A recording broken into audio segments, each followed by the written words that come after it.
कोई तो होगा जो आज नहीं तो कल उस पर काम करेगा, कल उस पर अभ्यास करेगा।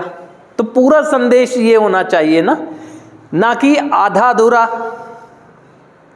आप में से कोई भी नहीं है ऐसा जिसे पहले बुरा ही बुरा लग रहा था शुरुआत में, और जैसे ही प्रोसेस में आगे बढ़ा अब बुरा लगना कम होना शुरू हुआ है, समय के साथ साथ अच्छा लगना ज़्यादा शुरू हुआ है।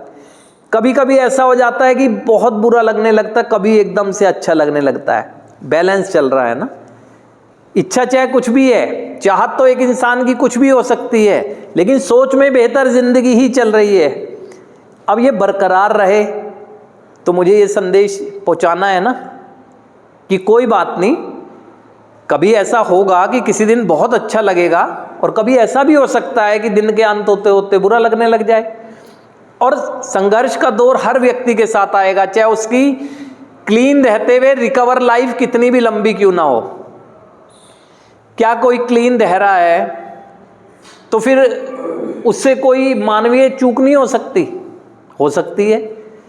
क्या कोई क्लीन रह रहा है, क्या वो कभी ऐसी सिचुएशन में नहीं फंस सकता जिसमें कि वो अनकंफर्टेबल हो जाए? हो सकता है, क्यों नहीं हो सकता है ना। या कभी वैचारिक मतभेद हो जाए, पारिवारिक स्थिति या कोई चीज़, या कार्य क्षेत्र में कोई ऐसी चीज़ हो, क्यों नहीं हो सकती?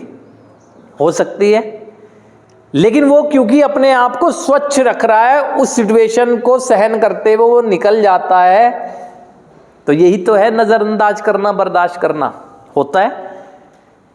आप सामान्य रूप से, या कोई एक सामान्य व्यक्ति भी जीवन जी रहा है, उसके जीवन में भी उतार चढ़ाव आते हैं।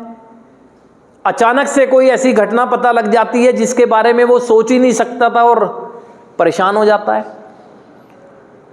हमारे साथ भी ऐसा होना स्वाभाविक है और होता है रिकवरी में रहते हुए ना। और ये जो विचार है ये समझाने की भी कोशिश कर रहा है कि हम ऐसी गलतफहमी ना पाल लें दिमाग में कि हम नशा मुक्त रहेंगे, जीवन को अच्छे से जीने की कोशिश करेंगे तो हमारे साथ कभी कुछ गलत नहीं होगा। कभी कभी हो जाता है, कभी कभी एक इंसान बिल्कुल ठीक से ड्राइव कर रहा होता है, सामने वाला आके मार जाता है। आप जीवन बिल्कुल ठीक दे रहे हैं, परिवार में कोई ऐसी सिचुएशन आ जाती है।